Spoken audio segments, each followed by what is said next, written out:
Hello everyone, a very good evening and most welcome to sleepy classes platform. आज के premix में हम modern Indian history के 5 important MCQs को देखेंगे जो आपके डिफरेंट थीम्स से पिक किए गए हैं एंड यस यूपीएससी के रीसेंट ट्रेंड पर बेस्ड हैं। So let's begin the session without wasting any time. The first question is in front of you and the question reads, consider the following statements. आपको दो statements यहां नजर आ रहे होंगे, statement 1 and statement 2। Statement 1 में कहा गया है इंडियन यूनिवर्सिटीज एक्ट 1904 में पास किया गया था रेले कमीशन की रिकमेंडेशन पे। स्टेटमेंट सेकंड में कहा गया है इंडियन यूनिवर्सिटीज एक्ट का मेन ऑब्जेक्टिव था हायर एजुकेशन की क्वालिटी को इंप्रूव करना एंड इंडिया में स्टडी एंड रिसर्च को प्रमोट करना। नाउ इन दोनों स्टेटमेंट्स के रिस्पेक्ट में आपको बताना है which one of the following is correct, यानी कि ए बी सी डी में से हमारा आंसर क्या है। ए में क्या लिखा है कि स्टेटमेंट 1 एंड स्टेटमेंट 2 दोनों ही सही हैं और स्टेटमेंट सेकंड स्टेटमेंट 1 को करेक्टली एक्सप्लेन करता है। आपका बी ऑप्शन है both statement 1 and statement 2 are correct, but statement second जो है वो स्टेटमेंट 1 को करेक्टली एक्सप्लेन नहीं करता। आप यहाँ पे देखेंगे ऑप्शन सी है स्टेटमेंट 1 करेक्ट है बट स्टेटमेंट सेकंड इनकरेक्ट है, and D option is statement 1 incorrect है लेकिन स्टेटमेंट 2 आपका करेक्ट है। Do let me know the answer in the comment section. And yes, इसी के साथ में अगर आपको वीडियो पसंद आता है do not forget to hit the like button, share the video with your friends and अगर आपने अभी तक स्लीपी क्लासेस को सब्सक्राइब नहीं किया है तो सब्सक्राइब कर लीजिए, बेल आइकन प्रेस कर दीजिए, सभी क्लासेस की नोटिफिकेशन आप तक पहुंच जाएंगे। सो हम इसको थोड़ा सा डिस्कस करते हैं। आप यहाँ पे क्या देखेंगे, आप देखेंगे कि 20वीं सेंचुरी की शुरुआत में एक तरीके से इंडिया में जो पॉलिटिकल अनरेस्ट है वो बढ़ता हुआ नजर आ रहा था और जो ऑफिशियल्स है उनका कहना था कि ये जो प्राइवेट यूनिवर्सिटीज हम देख रहे हैं इनमें क्वालिटी एजुकेशन तो नहीं है, साथ ही में ये यूनिवर्सिटीज जो हैं they are basically acting as factories for the Indian revolutionaries. और किसी भी तरीके से ये जो बढ़ता हुआ रिवोल्यूशनरी नेशनलिज्म है इसे कम करने की जरूरत है। जो यूथ हैं उन्हें पॉलिटिकल एक्टिविटीज से कट आउट करने की जरूरत है। आप यहाँ पे क्या देखेंगे, आप देखेंगे कि इसी के साथ में ऑफिशियल्स का ये भी कहना था कि क्वालिटी बहुत कॉम्प्रोमाइज्ड है प्राइवेट यूनिवर्सिटीज में। सो स्टेट के सपोर्ट से private education in the higher sector is to be promoted. और इसी के चलते आप यहाँ पे क्या देखेंगे, आप देखेंगे कि जो रेले कमीशन है इसे कॉन्स्टिट्यूट किया गया इन 1902। रेले कमीशन की रिकमेंडेशन पे इंडियन यूनिवर्सिटीज एक्ट 1904 आया, यानी कि आप कह सकते हैं कि आपका यहाँ पे जो स्टेटमेंट 1 है इट इज डेफिनेटली करेक्ट। अगर हम ऑप्शंस में देखें तो आप यहाँ पे क्या देखेंगे, आप देखेंगे डी जो है वो हमारा आंसर नहीं हो सकता क्योंकि स्टेटमेंट 1 करेक्ट है। Now let's move to statement second, but before we do so Indian universities act 1904 के जो डिफरेंट प्रोविजंस हैं थोड़ा सा उन्हें देख लेते हैं। आप यहाँ पे देखेंगे कि जो इंडियन यूनिवर्सिटीज एक्ट 1904 है उसके जो डिफरेंट प्रोविजंस हैं उनसे ये बहुत ही क्लियर हो जाएगा कि मेन ऑब्जेक्टिव था इंडियन नेशनलिज्म को कमजोर करना, यूथ को नेशनलिज्म और नेशनलिस्ट एक्टिविटीज से दूर रखना और यूनिवर्सिटीज पे स्टेट का जो कंट्रोल है उसे और मजबूत करना एंड जो क्वालिटी एजुकेशन को प्रमोट करना, स्टडी एंड रिसर्च को प्रमोट करना, ये सेकेंडरी ऑब्जेक्टिव्स थे, मेन ऑब्जेक्टिव नहीं थे। तो आप यहाँ पे देखेंगे कि जो यूनिवर्सिटीज एक्ट ऑफ 1904 है उसमें क्या कहा गया कि जो यूनिवर्सिटीज हैं they should give more attention to study and research. इसी के साथ में कहा गया कि जो number of fellows of a university हैं उनका नंबर कम कर दिया गया और इनका जो ऑफिस में टेन्योर है उसे भी कम कर दिया गया। आप देखेंगे कि गवर्नमेंट का इफेक्टिव कंट्रोल एस्टेब्लिश करने के लिए, स्ट्रॉन्ग कंट्रोल एस्टेब्लिश करने के लिए यूनिवर्सिटीज पे कहा गया कि जो गवर्नमेंट है it will be having power to veto the university senates regulations, और इसी के साथ में गवर्नमेंट जो है वो अपने रेगुलेशंस भी पास कर सकती है with respect to the universities. इसी के साथ में प्राइवेट कॉलेजेस का जो एफिलिएशन है विद द यूनिवर्सिटीज, इसके लिए जो टर्म्स एंड कंडीशंस है उनको भी स्ट्रिक्ट कर दिया गया। अब क्योंकि ये कहा गया था भले ही देख दिखावे के लिए कि हम क्वालिटी एजुकेशन को प्रमोट करना चाहते हैं, इंडिया में स्टडी एंड रिसर्च को प्रमोट करना चाहते हैं, तो यहाँ पे क्या कहा गया कि फॉर द नेक्स्ट 5 ईयर्स हर साल 5 लाख रुपीज जो हैं वो हायर एजुकेशन में लगाया जाएंगे in order to improve the quality of education. तो ये बात आपको ध्यान रखनी है। तो ऑफिशियल स्टांस क्या था, ऑफिशियल स्टांस था कि इंडियन यूनिवर्सिटीज एक्ट 1904 के वाया हम क्वालिटी एजुकेशन को प्रमोट करना चाहते हैं, इंडिया में स्टडी एंड रिसर्च को प्रमोट करना चाहते हैं। लेकिन आप क्या देखेंगे, मेन ऑब्जेक्टिव क्या था, मेन ऑब्जेक्टिव यहाँ पे था कि एक हायर एजुकेशन को रेस्ट्रिक्ट करना और जो एजुकेटेड इंडियंस हैं उनको ब्रिटिश गवर्नमेंट के प्रति लॉयल बनाना। यानी बेसिकली इनका मेन ऑब्जेक्टिव था इंडियन नेशनल मूवमेंट को कमजोर करना, यूथ को उससे कट आउट करना। अगर आप इस एक्सप्लेनेशन को ठीक से समझ पा रहे हैं, do let me know in the comment section. तो आप यहाँ पे देखेंगे स्टेटमेंट सेकंड जो है ये आपका इनकरेक्ट है, आपका स्टेटमेंट सेकंड इनकरेक्ट है। So A can not be our answer, B can not be our answer. तो आप यहाँ पे देखेंगे कि यहाँ पे जो करेक्ट आंसर है वो है आपका सी ऑप्शन। आप स्लीपी क्लासेस का टेलीग्राम चैनल जो है उसे ज्वाइन कर लीजिए, वहां पे आपको ये पीडीएफ प्रोवाइड कर दी जाती है, तो आप डाउनलोड करके इसको डिटेल में पढ़ सकते हैं। Let's move to the second question. But before we do so, एक छोटा सा अनाउंसमेंट है आपके लिए। यूपीएससी प्रीलिम्स क्रैश कोर्स का हमारा बैच 3 लाइव है। यहाँ पर हम हिस्ट्री ही पढ़ रहे हैं और आप देखेंगे एक बहुत ही नॉमिनल प्राइस पे आपको यहाँ पे quality content with respect to all the general studies subject live classes हैं आपकी। आपको यहाँ पे कॉम्प्रिहेंसिव कवरेज मिल रहा है करंट अफेयर्स का, मेंटोरशिप सेशंस मिल रहे हैं एंड यस प्रैक्टिस के लिए 7 फुल लेंथ टेस्ट। इसके अलावा economic survey, budget, CSAT and maps पे आपको स्पेशल सेशंस भी प्रोवाइड किए जाएंगे।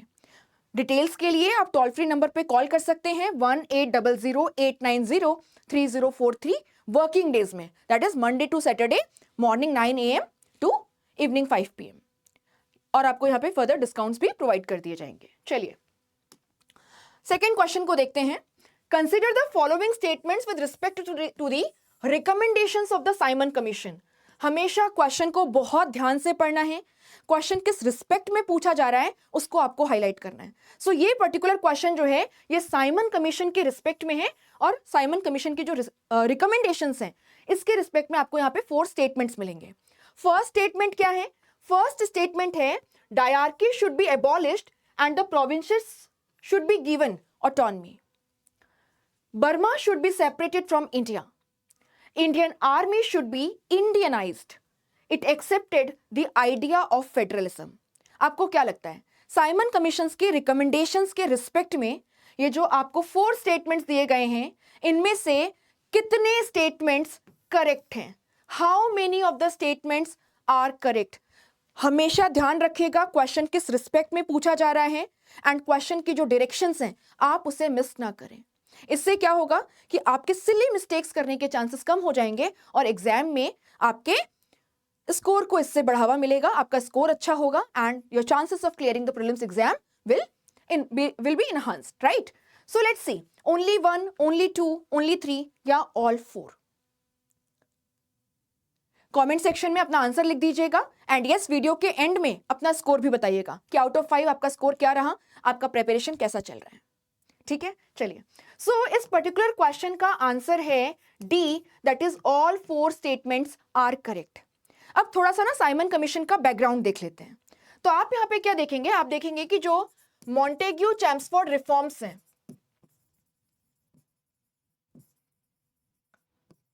ऑफ 1919 है ना, post the first world war, इनके बेसिस पे आपका government of India act of 1919 आया। और government of India act of 1919 में एक प्रोविजन था कि after a period of 10 years हम एक कमीशन कॉन्स्टिट्यूट करेंगे और ये कमीशन जो है ये बेसिकली सरकार को बताएगा कि government of India act of 1919 किस तरीके से काम कर रहा है एंड इंडियंस जो हैं वो और क्या क्या कॉन्स्टिट्यूशनल रिफॉर्म्स से जिनके लिए तैयार हैं, राइट? तो आइडियली तो ये कमीशन जो है 1929 में आना चाहिए था, लेकिन हम क्या देखेंगे? हम देखेंगे कि साइमन कमीशन जो है इसको नवंबर 1927 में ही अनाउंस कर दिया गया एंड फेब 1928 में it reached India. Simon commission is also known as the Indian statutory commission. Don't miss this, Indian statutory commission, and it was headed by a sir John Simon. It was a 7-member commission and all the members were white members. तो आप यहाँ पे क्या देख रहे हैं? आप देख रहे हैं कि जो government of India act of 1919 है उसमें एक पर्टिकुलर प्रोविजन था कि 10 साल के बाद में हम एक कमीशन कॉन्स्टिट्यूट करेंगे और ये कमीशन हमें बताएगा कि government of India act of 1919 के जो प्रोविजन है वो किस तरीके से काम कर रहे हैं और इंडिया में और क्या क्या हम कॉन्स्टिट्यूशनल रिफॉर्म्स इंट्रोड्यूस कर सकते हैं in the direction of self governance in case of India, जैसा कि आपको अगस्त डिक्लेरेशन ऑफ 1917 में देखने को मिलता है। अब 1929 में एक कमीशन कॉन्स्टिट्यूट होना था, लेकिन सरकार ने क्या किया, इंडियन स्टैट्यूटरी कमीशन, जिसको हम साइमन कमीशन के नाम से जानते हैं, इसको नवंबर 1927 में ही अनाउंस कर दिया एंड फेब 1928 में it reached India. Why so? आप देखेंगे 1927 में ब्रिटेन में कंजर्वेटिव पार्टी की सरकार थी, और ये जो कंजर्वेटिव पार्टी है, इसको लग रहा था कि आने वाले जो इलेक्शंस हैं वो शायद ये हार जाए और इसकी जगह पे ब्रिटेन में लेबर पार्टी की सरकार बने, एंड ये जो लेबर पार्टी है it was pro Indian independence. तो इट डिड नॉट वांट कि इंडिया में क्या क्या कॉन्स्टिट्यूशनल रिफॉर्म्स इंट्रोड्यूस किया जाए। ये जो इतना इंपॉर्टेंट डिसीजन है, ये लेबर पार्टी के हाथ में छोड़ दिया जाए। तो यहाँ पे कंजर्वेटिव पार्टी ने सोचा कि अभी हमारे पास टाइम है, क्यों ना अभी हम एक कमीशन को कॉन्स्टिट्यूट कर दें। तो आप यहाँ पे देखेंगे इंडियन स्टैट्यूटरी कमीशन या साइमन कमीशन जो है, इसे कॉन्स्टिट्यूट कर दिया गया। इसमें 7 मेंबर्स थे एंड सारे के सारे वाइट थे, यानी आप देखेंगे कि जो इंडियंस हैं they were basically denied the right to self determination. Right to self determination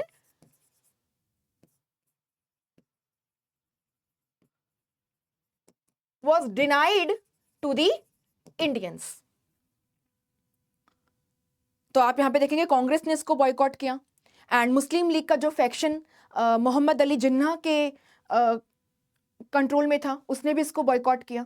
लेकिन आप देखेंगे मुस्लिम लीग का एक और फैक्शन जो है, जो मोहम्मद शाफी के कंट्रोल में था, it supported the Simon commission. और आप मुझे बताएंगे कि वो कौन से पॉलिटिकल ऑर्गेनाइजेशंस या ग्रुप्स थे which did not boycott the Simon commission, comment section में। ठीक है, चलिए अब साइमन कमीशन की जो रिपोर्ट है ये 1930 में आई, और यहां पे आपको डिफरेंट प्रोविजंस जो हैं वो देखने को मिलेंगे। अगर हम साइमन कमीशन के रिकमेंडेशंस की बात करें तो सबसे इंपॉर्टेंट है ना, जो इनका एक रिकमेंडेशन था, इनकी जो डिसीजन था वो था विद रिस्पेक्ट टू डायरकी।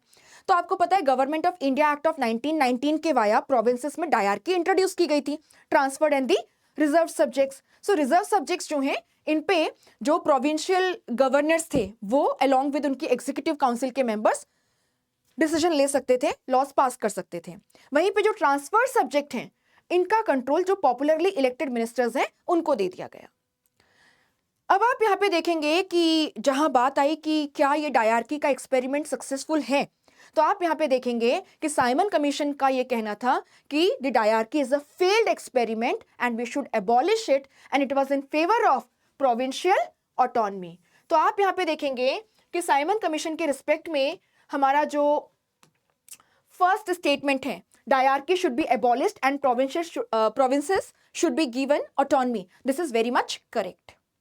इसके अलावा आप और क्या देखेंगे, आप यहाँ पे देखेंगे कि साइमन कमीशन जो है उसने गवर्नर के डिस्क्रिशनरी पावर के रिस्पेक्ट में भी अपनी कुछ रिकमेंडेशंस दी।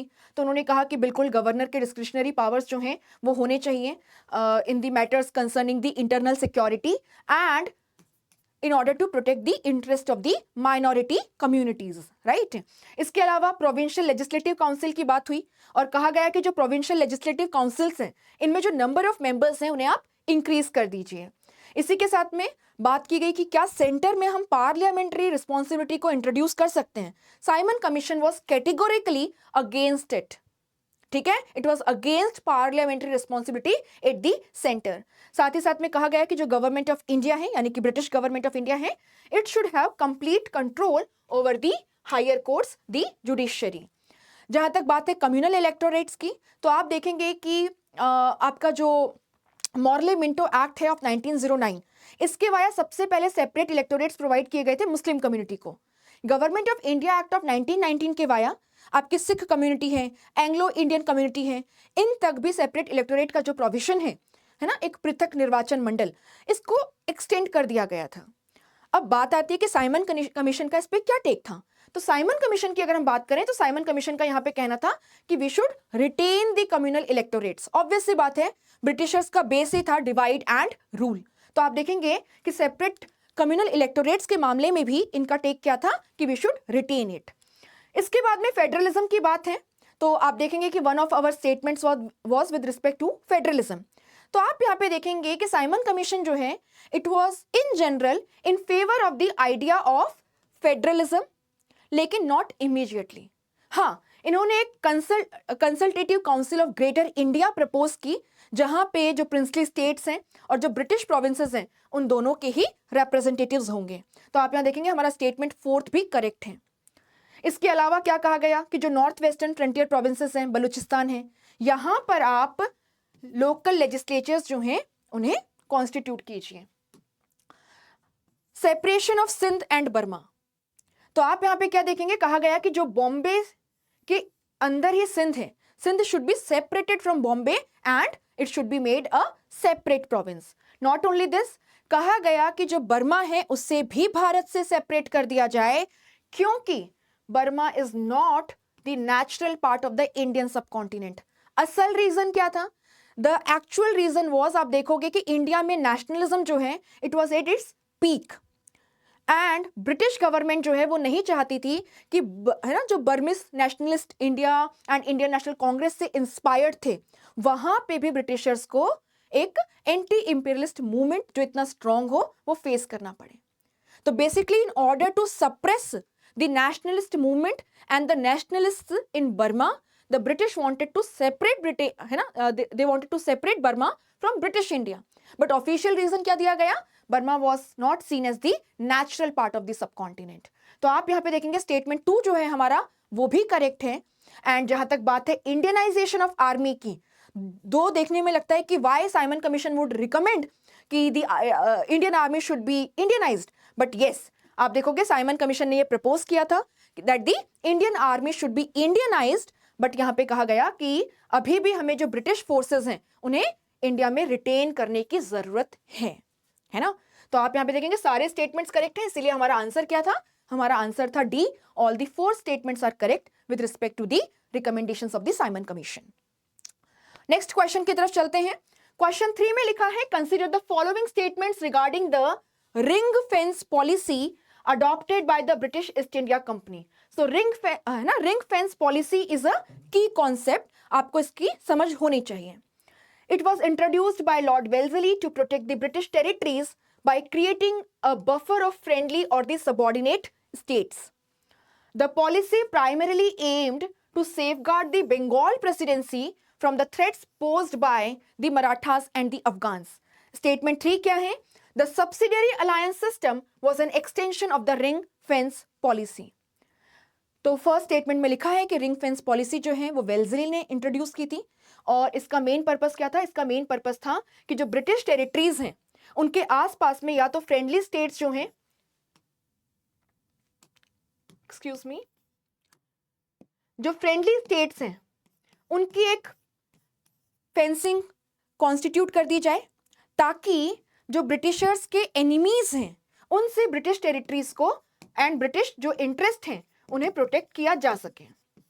सेकेंड स्टेटमेंट में क्या लिखा है कि अगर हम इस पॉलिसी के ओरिजिन की बात करें, so it was design to protect the Bengal presidency, the most prized possession of the British in India, from Marathas and Afghans. Is this statement correct?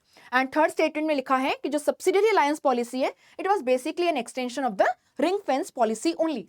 आपको बताना है how many of the statements is और are correct. Correct पूछा है, only 1, only 2, only all 3 और none. तो यहां पे आपका जो करेक्ट आंसर है वो है answer B, that is only 2 are correct. Which 2? तो आप देखोगे कि आपका जो सेकेंड एंड थर्ड ऑप्शन है दे आर करेक्ट, और the second and the third statement are correct, second and the third. अच्छा ठीक है, थोड़ा सा रिंग फेंस पॉलिसी को समझते हैं। तो आप यहां पे क्या देखेंगे कि अगर रिंग फेंस पॉलिसी की हम बात करें, so it was a military strategy that was introduced by the British East India company in order to safeguard the territories of the British in India or the territories of the East India Company like the Bengal Presidency from the enemies, that is the states like Maratha and also the external invaders like the Afghans.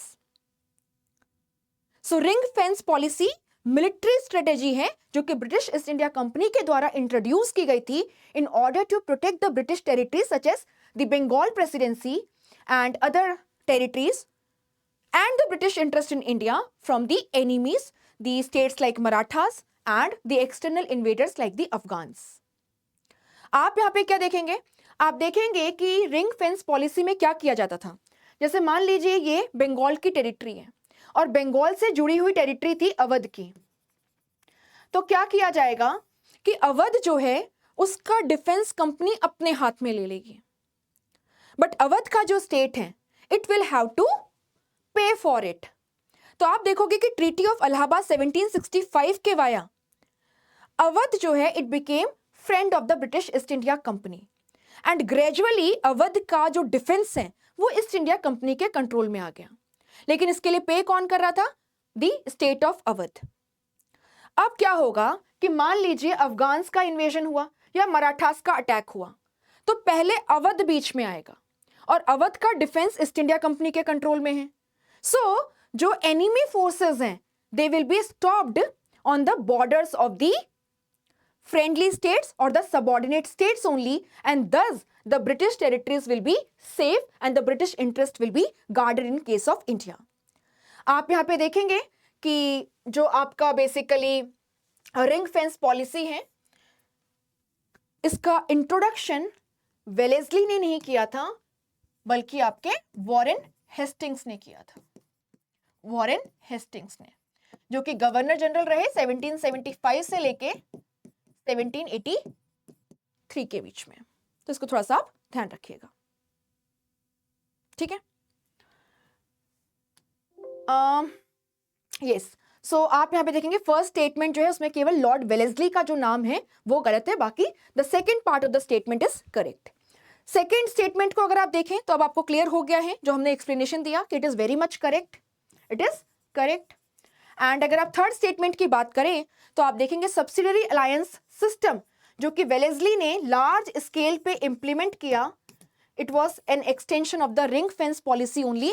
क्योंकि subsidiary alliance system में क्या किया जाता था? Subsidiary alliance को sign करने वाला जो भी स्टेट है ना, जो अलाइड स्टेट है उसका defence basically British East India company के कंट्रोल में आ जाता था और ब्रिटिश ईस्ट इंडिया कंपनी अपना एक कॉन्टिजेंट उस स्टेट की बाउंड्रीज के अंदर रखती थी और अपना एक ब्रिटिश रेजिडेंट भी वहां पे पोस्ट करती थी. लेकिन जो फ्रेंडली स्टेट है now it had to provide for the expenses. Apart from that आप यहाँ पे क्या देखेंगे? आप यहाँ पे देखेंगे सब्सिडरी अलायंस सिस्टम जो है इसके वाया जो इंडियन स्टेट है वो अपनी फॉरेन पॉलिसी को भी सरेंडर कर देता था to the British and it used to become completely dependent on the British East India company. और इसके वाया ईस्ट इंडिया कंपनी ये इंश्योर करती थी कि जहां पे वो क्लेम कर रहे थे कि हम फ्रेंडली स्टेट्स के डिफेंस के लिए काम कर रहे हैं, actually they were trying to create a buffer zone of friendly states or subordinate states on the outer of their own territories so that the enemy forces could be halted on the frontiers of the friendly states or the subordinate states and they could do no harm to the British territories and in turn the British interest. तो बहुत ही clear है. Second और third statement आपका correct है and your answer is B, that is to the statement second and third are correct. Comment section में बताइएगा कितना क्वेश्चंस आपका सही हुआ है. Let's go to the fourth question. तो आपने देखा होगा यूपीएससी प्रीलिम्स एग्जाम 2024 में हमें 3 स्टेटमेंट बेस्ड क्वेश्चंस देखने को मिले और इसी के साथ में रीजनिंग असर्शन के क्वेश्चंस देखने को मिले जो हमने भी आपके है ना आपको आज प्रैक्टिस करवाए हैं. इसी के साथ में जो आपका न्यू पैटर्न देखा गया वो था 3 कॉलम पेयर बेस्ड क्वेश्चंस. तो यहाँ पे एक ऐसा ही क्वेश्चन है, आपको 3 कॉलम्स नजर आ रहे हैं. कॉलम फर्स्ट में कुछ मेजर बैटल्स आपको देखने को मिलेंगे. कॉलम सेकंड में इन पर्टिकुलर बैटल से रिलेटेड जो ट्रीटी या पॉलिसी है वो आपको देखने को मिलेगी एंड कॉलम थर्ड में आपको इसका सिग्निफिकेंस देखने को मिलेगा, यानी कि इस पर्टिकुलर इवेंट का या इस पॉलिसी का सिग्निफिकेंस देखने को मिलेगा. आपको क्या बताना है कि ये जो गिवन 4 पेयर्स हैं इनमें से कितने पेयर्स करेक्ट हैं, कितने पेयर्स करेक्ट हैं, right? How many? Only 1 pair, only 2 pairs, only 3 pairs, or all the 4 pairs are correct. So, let's discuss this particular question now. आप चाहें तो आंसर लिख सकते हैं पहले. So, फर्स्ट जो पेयर है उसमें हमें देखने को मिल रहा है first Anglo Afghan war. First Anglo Afghan war. Treaty of Gandamak increased the British influence in Afghan foreign policy. आप देखेंगे कि ये जो पेयर है ये इनकरेक्ट है. वाई सो? क्योंकि ट्रीटी ऑफ गंडमक जो है it was signed after the second Anglo Afghan war. Second Anglo Afghan war 1878-1880. First Anglo-Afghan War basically ended as a disaster for the British East India Company. It was after the Second Anglo-Afghan War when the Treaty of Gundamuk was signed that the Britishers got hold of the foreign policy of the Afghan people. तो आप यहाँ पे क्या देखेंगे? आप यहाँ पे देखेंगे कि आपका पेयर 1 जो है it is incorrect. First Anglo Afghan war जो 1839 से 1842 के बीच में हुआ it ended in a disaster for the British. So बहुत ही क्लियरली हम यहाँ पे कह सकते हैं कि आपका फर्स्ट जो कॉलम है ना, आप यहाँ पे जो first column, second column and third column देख रहे हैं with respect to the first pair, it is not correct है ना, इट इज नॉट करेक्ट. यहाँ पे सेकेंड एंग्लो अफगान वॉर होना चाहिए था. फर्स्ट एंग्लो बर्मिस वॉर, तो आप देखेंगे फर्स्ट एंग्लो बर्मिस वॉर जो है 1824 से लेके 1826, एक्सक्यूज मी,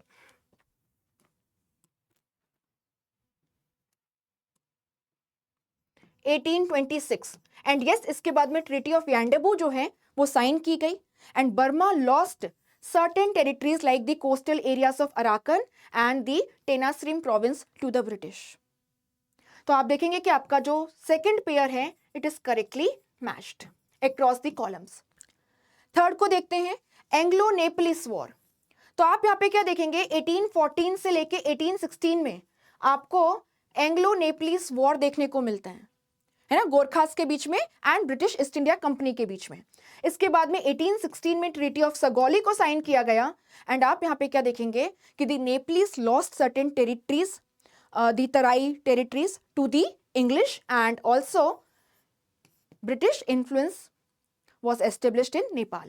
तो यहाँ पे भी आपका ये जो थर्ड पेयर है ये completely correct है and it is correctly matched. Fourth को देखते हैं the second Anglo-Sikh war. तो आप देखते हैं 1849 में सेकेंड एंग्लो-सिख वॉर हुआ एंड इसके बाद आप यहाँ पे क्या देखते हैं, आप यहाँ पे देखते हैं कि जो सेकेंड एंग्लो-सिख वॉर है इसके बाद में Punjab was annexed and it was made one of the British provinces. Treaty of Amritsar जो है ये यहाँ पे गलत मेंशन्ड है. ट्रीटी ऑफ अमृतसर ऑफ 1809 जो है इसे ट्रीटी ऑफ फ्रेंडशिप के नाम से भी जाना जाता है एंड आप देखोगे इसे ट्रीटी ऑफ फ्रेंडशिप 1809 के नाम से भी जाना जाता है and it was between the EIC and Maharaja Ranjit Singh of Punjab, जिसके वाया क्या किया गया था. आप यहाँ पे देखोगे महाराजा रंजीत सिंह और ईस्ट इंडिया कंपनी में दोस्ती हुई और इसी के साथ में महाराजा एंड EIC के जो टेरिटरीज हैं उनकी बाउंड्री को फिक्स किया गया द सतलज रिवर. तो आप यहाँ पे क्या देखेंगे, सतलज का जो वेस्टर्न हिस्सा है it was under the control of Maharaja and eastern part जो है it was part of British territories. आपका जो फर्स्ट एंग्लो सिख वॉर हुआ जिसके बाद में ब्रिटिशर्स का जो कंट्रोल है in the Punjab region it increased. यहाँ पे treaty of first Anglo Sikh war के बाद में treaty of Lahore, right. First Anglo Sikh war 1845-46 and यहाँ पे आप क्या देखते हैं, यहाँ पे treaty of Lahore was signed. तो थोड़ा सा आपको यहाँ पे अटेंशन पे करने की जरूरत है. इसीलिए आप देखोगे कि जो आपका पेयर फोर्थ है इट इज इनकरेक्टली मैच्ड. यानी हम ये कह सकते हैं कि यहाँ पे only 2 pairs are correctly matched and our answer is B. Which 2 pairs? The second and the third pair. The second and the third pair. तो इसको थोड़ा सा ध्यान रखिएगा. नेक्स्ट क्वेश्चन पे चलते हैं और आज का हमारा ये लास्ट क्वेश्चन है. Try to answer this. Examine the 2 statements carefully and select the correct answer using the code given below. तो स्टेटमेंट 1 क्या है? The permanent settlement was rarely extended to any region beyond Bengal. अब statement को बहुत ध्यान से पढ़िएगा। क्या लिखा है? परमानेंट सेटलमेंट, जो एक टाइप का ब्रिटिश लैंड रेवेन्यू पॉलिसी था, इसे बंगाल के अलावा रेयरली ही कहीं और एक्सटेंड किया गया। यह नहीं कहा गया कि कहीं और एक्सटेंड नहीं किया गया, क्योंकि हमको पता है कि बंगाल, बिहार एंड उड़ीसा के अलावा जो आपका नॉर्दर्न मद्रास है, आपका वाराणसी है, यहां पर भी हमको परमानेंट सेटलमेंट सिस्टम देखने को मिलता है। But at the same time we need to keep in mind the fact कि आपका जो रैयतवारी सेटलमेंट आपको डेक्कन में देखने को मिलेगा, या महालवारी सेटलमेंट आपको देखने को मिलेगा in your central India and the areas of Punjab, Awadh etcetera, वो जितने वाइड स्प्रेड थे उतना परमानेंट सेटलमेंट नहीं था। तो क्वेश्चन को बहुत ही केयरफुली पढ़ना है। You can not afford to miss any single word in the prelims exam और you may get the answer wrong. Second statement को पढ़ते हैं। After 1810 the agricultural prices declined affecting adversely the income of the Bengal zamindars. तो लिखा है कि permanent settlement system Bengal के अलावा रेयरली ही कहीं एक्सटेंड किया गया। और स्टेटमेंट सेकंड में क्या लिखा है कि 1810 के बाद में एग्रीकल्चर प्राइस, जो एग्रीकल्चरल प्राइसेस हैं या एग्रीकल्चरल क्रॉप्स के प्राइसेस हैं, दे वर एडवर्सली अफेक्टेड और they decreased and they affected the income of the Bengal zamindars adversely, यानी कि बंगाल जमींदार्स की जो इनकम है वो कम हो गई। स्टेटमेंट सेकंड ऐसा कहता है। हमें क्या बताना है? हमारे पास में यहाँ पे 4 ऑप्शंस हैं, हमें बताना है हमारा आंसर क्या है। Both the statements are individually true and statement second correctly explains the statement 1. Both the statements are individually true, but statement second does not explain the statement 1 correctly. Statement 1 is true, statement second is false or incorrect. Statement second is true, but statement 1 is false or incorrect. तो आप यहाँ पे देखेंगे कि आपका ये जो first statement है, जैसे मैंने एक्सप्लेन भी किया कि परमानेंट सेटलमेंट सिस्टम आपको बंगाल, बिहार, उड़ीसा, नॉर्दर्न मद्रास, वाराणसी, कुछ गिने चुने एरियाज में मिलता है, यानी it was rarely extend beyond the original areas. तो ये तो करेक्ट है, स्टेटमेंट 1 इज करेक्ट, यानी डी हमारा आंसर नहीं हो सकता। सेकेंड स्टेटमेंट की बात करते हैं। आप देखेंगे कि आफ्टर 1810 एग्रीकल्चरल प्राइसेस जो हैं उनमें आपको एक इंक्रीज देखने को मिलता है। अगर एग्रीकल्चरल प्राइसेस इंक्रीज हो रहे हैं तो जमींदार की जो इनकम है वो भी बढ़ेगी ऑन सेलिंग द प्रोड्यूस। लेकिन परमानेंट सेटलमेंट सिस्टम में क्या होता था? परमानेंट सेटलमेंट सिस्टम के अंदर जमींदार को, कंपनी को जितना अमाउंट डिपॉजिट करना होता था as land revenue, it was fixed in perpetuity. अब यहां पे जमींदार की इनकम बढ़ रही है, लेकिन आप क्या देखोगे? कंपनी इसमें शेयर नहीं कर सकती। तो कंपनी ने सोचा कि अब हम जो भी लैंड रेवेन्यू पॉलिसी लेके आएंगे बाकी एरियाज में, हम वहां पे इंश्योर करेंगे कि हम वहां पे जो ड्यू रेवेन्यू है उसे चेंज कर पाए, मतलब उसे हम इंक्रीज कर पाए टाइम के साथ। तो आप देखिए, रैयतवारी सेटलमेंट है या महालवारी सेटलमेंट है, यहां पे लैंड रेवेन्यू की जो डिमांड है it was not fixed in perpetuity. तो आप यहां पे क्या देखोगे? आप देखोगे स्टेटमेंट सेकंड जो है ये आपका इनकरेक्ट है, इट इज इनकरेक्ट, यानी आपका आंसर क्या हुआ? थर्ड। और अगर आप ABCD के फॉर्म में देखें तो C should be your answer. ठीक है, बाकी एक्सप्लेनेशन आप एक बार यहां पे पढ़ लीजिएगा। And yes, a gentle reminder, अगर आप प्रीलिम्स 2025 के लिए प्रिपेयर कर रहे हैं, आपको लगता है कि आपको एक जेन्युइन सपोर्ट की जरूरत है, जहां पे आपको एग्जाम रेलिवेंट कंटेंट पढ़ा दिया जाए, बता दिया जाए कि किन एरियाज पे फोकस करना है, प्रैक्टिस के लिए क्वेश्चंस मिल जाए, गाइडेंस मिल जाए, and yes, economic survey, budget, CSAT, maps, जहां से बहुत सारे क्वेश्चंस आते हैं, इन पे special sessions. Do consider joining our UPSC prelims crash course batch 3। This is the last batch of crash course. बहुत ही नॉमिनल प्राइस पे आपको ये बैच अवेलेबल है। बाकी टोल फ्री नंबर 1800-890-3043 पे कॉल करके आप टीम से संपर्क कर सकते हैं, आप उनसे और डिस्काउंट्स के बारे में बात कर सकते हैं। चलिए, that's all from my side. Thank you so much, hope you enjoyed the session. Do let me know in the comment section कि आपको ये सेशन कैसा लगा और आप ऐसे और क्वेश्चंस को प्रैक्टिस करना चाहेंगे क्या। एक ऑप्शन है, आप हमारी टेस्ट सीरीज को ज्वाइन कर सकते हैं, बट मान लीजिए अगर आपने कहीं और टेस्ट सीरीज ज्वाइन कर ली है तो एटलीस्ट हमारा जो प्रीमिक्स का सेशन है ना, हर सब्जेक्ट का, आप उसे जरूर अटेंड कीजिए, क्वेश्चंस को प्रैक्टिस कीजिए। Practice makes a man perfect. It sounds cliche, but yes, it is true. Thank you so much. Have a good day ahead.